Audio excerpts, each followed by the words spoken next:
我到咗噶啦，你開燈啊！好啊，唔好意思啊。哦，你就係阿梅姨講嗰個原廠長啊？你就獵得嗰個慧敏？唔好意思啊，唔好意思啊。你好，你好，你好。我聽阿梅姨講咧，話你中意男仔文化高啲噶喎。係啊，錢唔錢唔緊要，文化一定要高。你啲文化有幾高啊？好高。有幾高啊？從盤古初開到慈禧炒菜，風華絕代定係痴痴呆呆，我都了如指掌，無一例外。係啦，慧敏，你學歷有幾高啊？我初中未畢業。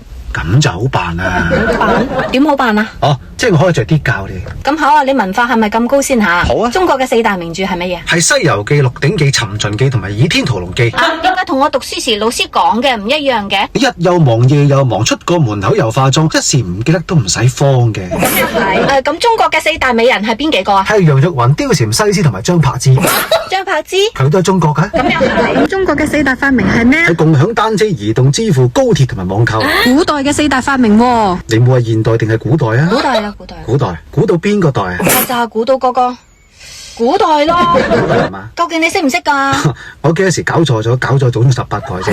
古代中國四大發明：造紙、印刷、火藥、指南針。咁《三國演義》最聰明嘅三個人係邊個？係諸葛亮、孔明同埋臥龍。點解好似係同一個人嚟嘅？點會呢？諸葛亮係姓朱嘅，孔明係姓孔嘅，臥龍叫阿龍。如果咁都同一個人，同佢改名嗰個一定係黐孖筋嘅。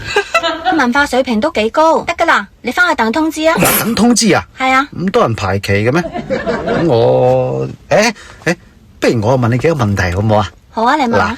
李白姓白，你講3次。李白姓白，李白姓白，李白姓白。咁李白姓咩㗎？姓白。啱啦。你閨蜜知唔知你係隻豬嚟㗎？啊，唔知，知咁知定唔知啫？你諗下先啦，我就先啦。